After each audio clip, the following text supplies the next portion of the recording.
relation to our vision for radical transformation.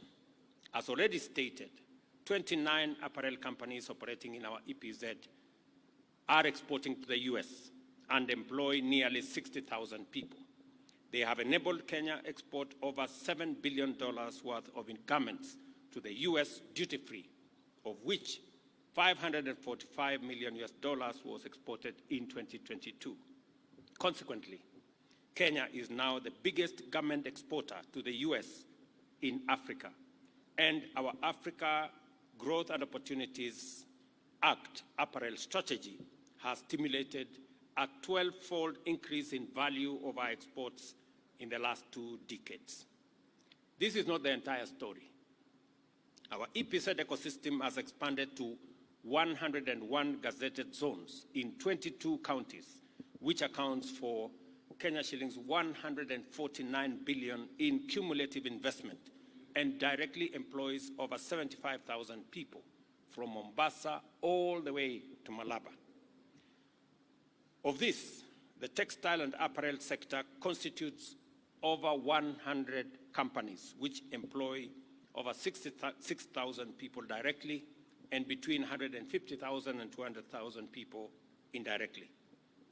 Under Beta and AGOA, we can look ahead with confidence and expect rapid growth in our apparel industry. I am delighted to announce that the United States, through USAID, is partnering with Kenya to create jobs, increase trade, and strengthen our entire textile and apparel sector, and we are truly grateful to USAID.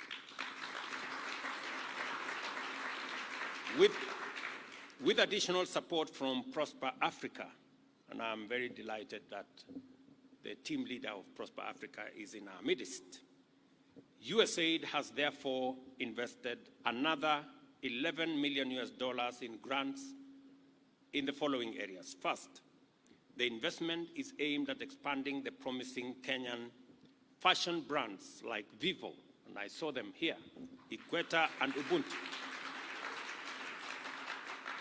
Secondly, the investment is extended to grow Kenya's apparel manufacturing base in conjunction with companies like Hela, Mars, Best, Atraco, Royal, Simba, UAL, and Mega.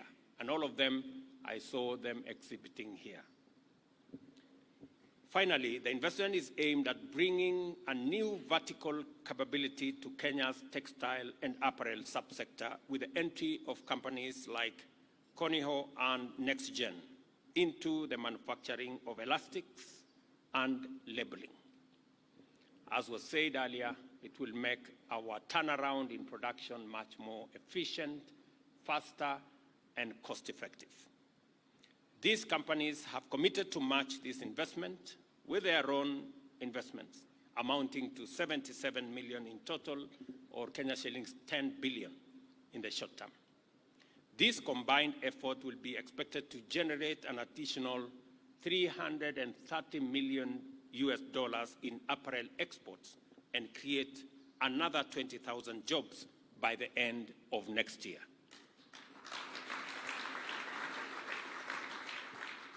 I know that whenever I stop at the river here, the question I'm asked is that there is no sufficient water. And the people in the river normally complain that there is water in the EPZ and there is no water in the town. So we intend to deal with that, as I made a commitment that this is going to be sorted out in the next couple of weeks, maybe 1 or 2 months.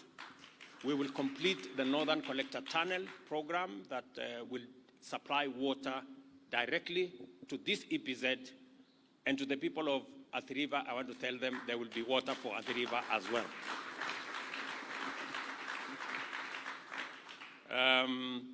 This partnership embodies the future of Kenya, a future built on solid investment with skilled labor, efficient technology, quality manufacturing, and strong linkages with global markets. I am particularly encouraged to note that the potential of investments and partnership in this subsector is greatly increased formal sector employment opportunities for women and youth. with the sector poised to create up to 1 million jobs over the next decade. This inclusive impact will be transformative. The next important agenda to achieve the full potential of this subsector is to develop vertical integration from fabric to apparel through improvement along the value chain aimed at reducing production costs, enhancing quality control, and creating economies of scale. Fabric production is therefore going to be critical in giving apparels made in Kenya a competitive advantage. And I have said what we are doing to make sure that that becomes the case. This means that there is increased opportunity for the visionary investor to take advantage of this opportunity, as well as our favorable overall investment environment to construct a fabric mill in one of our counties.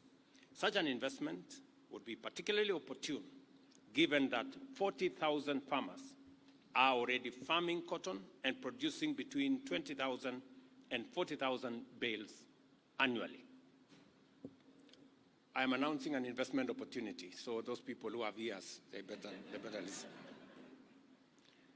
This has the potential to increase not just the number of farmers, but acreage under production to achieve at least 260,000 bales annually.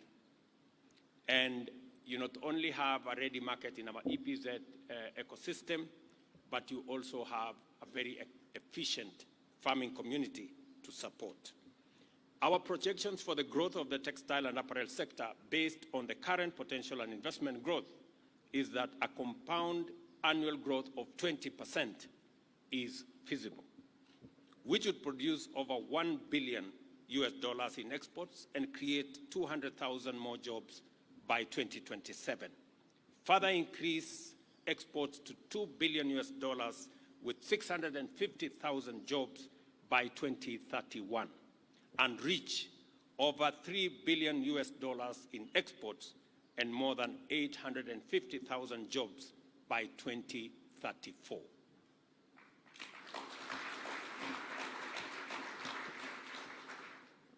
I want the leaders who are here to keep track of the numbers. The numbers are very important. In other words, the conditions exist for Kenya's textile and apparel subsector to drive rapid growth in investment, manufacturing, employment, exports, and technology competitiveness.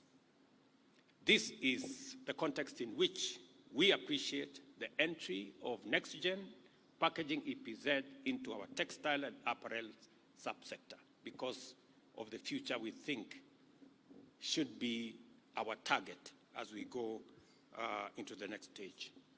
Welcome to Kenya, a land of opportunity and nation going places. Welcome to the future, a future of transformation and inclusive growth, and I wish you all success in everything that you do. The Nexgen packaging EPZ factory in Athi River is now officially commissioned. Thank you very much. God bless you and God bless Kenya. Asante sana. Have one photo opportunity. If I may now call on the CEO Nexgen, the U.S. Ambassador, Governor Machakos, CS Trade